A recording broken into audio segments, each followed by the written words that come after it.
ওরা जमा देওয়ার পর এই 29 तारीख जमा देंगे।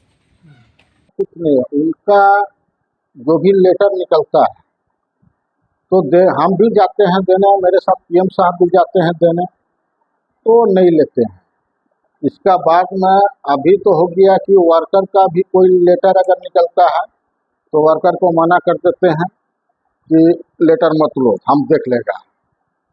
तो हम कंपनी के लिए काम करते हैं तो लेटर वो नहीं लेगा। कौन नहीं लेता है? वर्कर है चाहे साबिर है, नहीं लेता है, या मान लेते हैं वर्कर को मना कर देता है कि मत लेना। तो कोई राजनीतिक दल करता है क्या? राजनीतिक दल है। क्या करता है? वो नौकरी भी करता है, राजनीतिक दल भी करता है, टीएमसी। तो आप लोग को कोई डराता है? हाँ, हम लोग को डराता धमकाता है, हमको बोलता है कि नहीं ऐसे करेगा। पीएम साहब को बोला है कि दोनों को मारेंगे, पीएम को पहले मारेंगे, दूसरा तुमको मारेंगे। तो अब लोग के साथ अब क्या घटना हुआ कि अभी हम लोग को धमकी दिया जा रहा है कि तुम लोग बंद करो ये सब करना, नहीं तो मार के गोड़ा तोड़ देंगे या जान भी मार देंगे। हम नहीं मारेंगे, अदर से मरवाएंगे। डर का माहौल है। तो हमको कहने का मतलब है कि हम सारा जिंदगी कंपनी के लिए हम दिए, तो हम ये चाहते हैं कि अभी हमको जो डर का माहौल है उसमें हमको कंपनी प्रोटेक्शन दे। अभी भी क्या आपको धमकी देता है? शनिवार को मिला है, कुछ बोलते हैं क्या? हाँ, क्या कि वही तुम इंजन घर में आओ, नहीं तो तुम एमडी साबिर मिला, नहीं तो तुमको मार के गोड़ा तोड़ देंगे। प्लस जिसका चार्जशीट सस्पेंड में बैठा था उसका वो बोला कि 24 दिन का पैसा तुमसे वसूलेंगे, तुमसे लेंगे, 24 दिन का वेतन तुमसे लेंगे। क्या नाम है? हमारा अनंत किशोर राम है। क्या बिजनेस एंड वाइंडिंग ऑपरेटर। যদি বলতে হয় তাহলে অনেক পিছনে যেতে হবে। বেশ কিছু কমপ্লেন ওনার মিস্টার এমডি সাহেবের নামে আপনার আসে।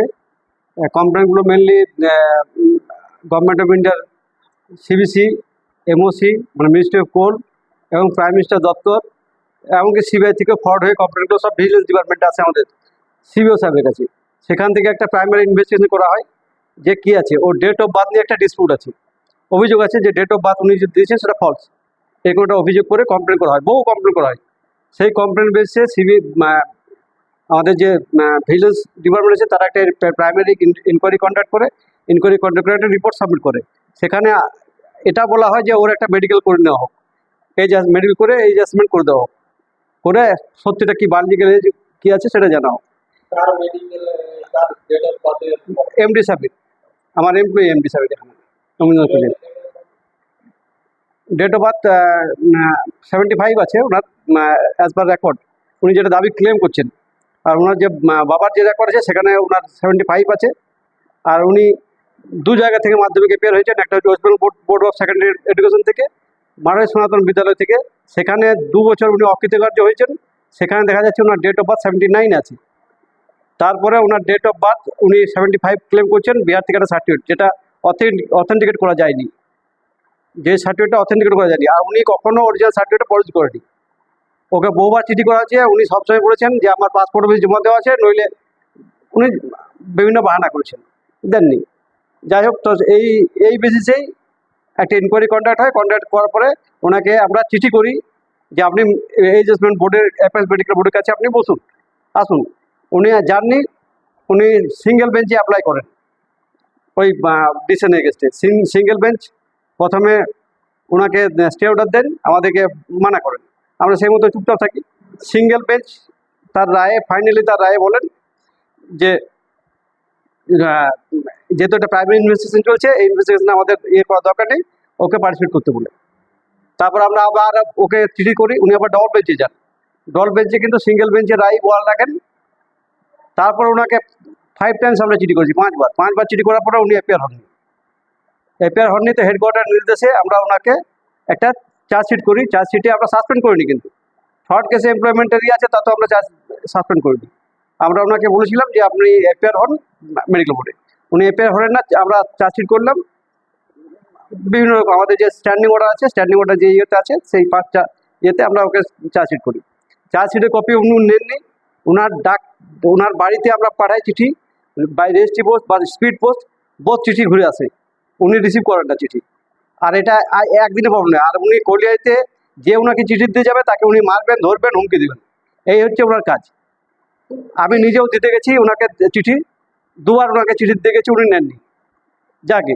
তো উনি চিঠি নেননি, তারপরে ওনাকে চার্জশিট করা হচ্ছে। চার্জশিট করলে অটোমেটিক্যালি অ্যাটেন্ডেন্স উনি আসেননি, উনি সিক লাগিয়ে দেন। তারপরে ম্যানেজার কাছে এসে উনি দাবি করেন যে আমাকে জয়েন দেওয়া হোক। ম্যানেজার বলেন যে আপনার একটা চার্জশিট করেছে, আপনি চার্জশিট নেন, আর চার্জশিট জবাব দেন, আপনাকে জয়েন দিয়ে দিচ্ছি। উনি চলে যান 28 তারিখে। 29 তারিখে উনি আবার লোকজন নিয়ে আসেন, বিভিন্ন বাইরে থেকে লোকজন নিয়ে আসেন। তার মধ্যে আমি বলছি আমরা এফআইআর করেছি, এফআইআরে ওই দুজনের নাম দিতে পারেনি, সেই দুজনের নাম আমি বলছি।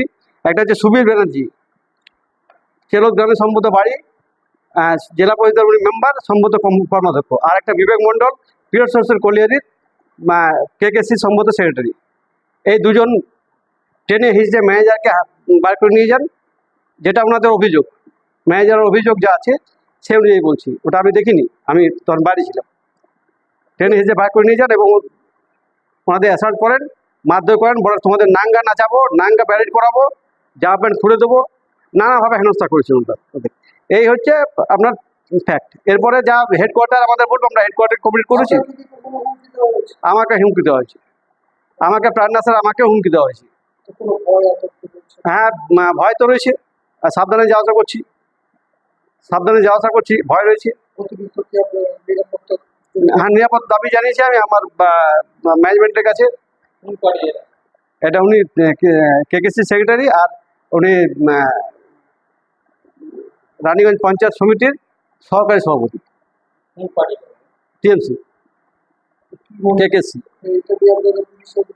আমরা পুলিশ অভিযোগ জানিয়েছি। আর দীনবন্ধু মন্ডল, পার্সোনাল ম্যানেজার, অভিনন্দন করি। नियमित अपडेट एवं दुनिया भर की ताज़ा खबरों के लिए हमारे फेसबुक पेज को फॉलो एवं यूट्यूब चैनल को सब्सक्राइब करें।